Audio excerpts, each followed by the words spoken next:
அன்பார்ந்த முருக பக்தர்களுக்கு வணக்கம். நான் ஜெயம்எஸ்கே கோபி.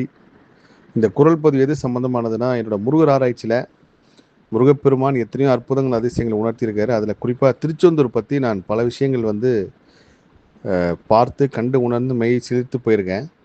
போன வாரம் ஞாயிற்றுக்கிழமை பிகைன் பக்தி சேனலில் பேட்டி கொடுக்குறப்போ அந்த நேர்காணலில் என்கிட்ட கேட்குறாங்க, 6 படையில் உங்களுக்கு பிடித்த படை இல்லை உங்களுக்கு நீங்கள் கண்டு வியந்து உணர்ந்த படை எது அப்படின்னு சொல்லி கேட்குறப்ப நான் திருச்செந்தூர்னு சொன்னேன். திருச்செந்தூர்னு சொல்லிட்டு அடுத்தது சொன்னது மற்ற படைகளோட சக்தி கம்மி அப்படின்றதுக்காக நான் சொல்லலை, எதையும் உயர்த்தியோ தாழ்த்தியோ சொல்லலை. ஆனால் 6 படையில் திருச்செந்தூரில் ஒரு சுப்ரீம் பவர் வேலை செய்யுது.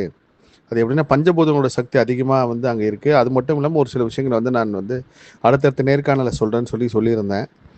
கரெக்டாக இன்றைக்கி ஞாயிற்றுக்கிழமை திரும்பவும் நான் முருகர் ஆராய்ச்சி சம்மந்தமாக எப்பயுமே அதிகாலை தியானம் முடிச்சுட்டு நான் எதெல்லாம் சேகரித்து வச்சனோ அதெல்லாம் தொகுத்து நாளைக்கு நமக்கு பின்னாடி யாராவது இதே மாதிரி முருகர் பற்றி தேடுறவங்களுக்கு இது ரொம்ப உதவியாக இருக்கணும் அப்படின்னு சொல்லி சில விஷயங்களை எடுத்து வைப்பேன். ஒவ்வொரு விஷயமா சேகரிச்சிருக்கும்போது திருச்செந்தூர் சார்ந்த ஒரு புத்தகம் எனக்கு கிடச்சிது.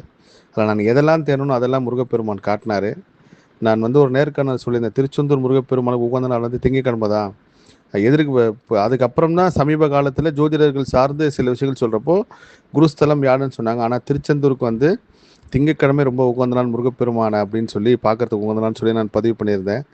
இதில் கார்த்திகை சோமவாரம் திங்கட்கிழமை திருச்செந்தூர் ஆண்டவருக்கு பெரிய ஒரு பூஜை நடக்குது. அந்த பூஜையில் எல்லா நாட்டு அரசர்களும் கலந்துப்பாங்க அப்படின்னு சொல்லி அந்த புத்தகத்தில் மென்ஷன் பண்ணியிருந்தாங்க. திரளான மக்கள், ஆங்கிலேயர் முதல் கொண்டு எல்லாருமே கலந்துப்பாங்களாம். அப்பேற்பட்ட ஒரு வழிபாடு நடந்துச்சு அப்படின்னு சொல்லி பார்த்தேன். பெரிய ஆச்சரியமா. அது மட்டும் இல்லாமல் அற்புதமான தகவல்கள் எல்லாமே கிடைச்சிது.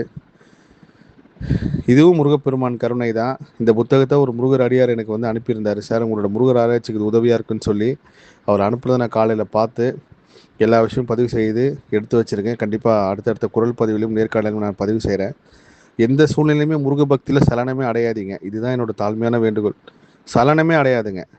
வாழ்வாக இருந்தாலும் சாவாக இருந்தாலும் முருகர் நம்மளை காப்பாற்றிடுவாருன்ற ஒரு நம்பிக்கையை மட்டும் எந்த சூழ்நிலை இழந்துடாதீங்க.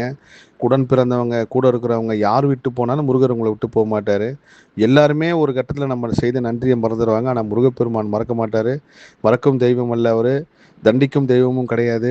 இப்போ சமீப காலமாக நிறைய சேனலில் ஒரு சில காணொலிகள் நான் பார்க்குறேன். முருகரை கும்பிட்டாங்கன்னா இப்படி இந்த கிழமை கும்பிடக்கூடாது, அந்த கிழமை கும்பிடக்கூடாதுன்ட்டு. திரும்பவும் சொல்கிற, முருகப்பெருமான் கடவுள் என்பதை தாண்டி அவர் ஒரு பெரிய எனர்ஜி. அதுக்குண்டான எல்லா சான்றுகளோடையும் நான் விரைவில் ஒரு காணொலியாகவே பதிவு செய்கிறேன்.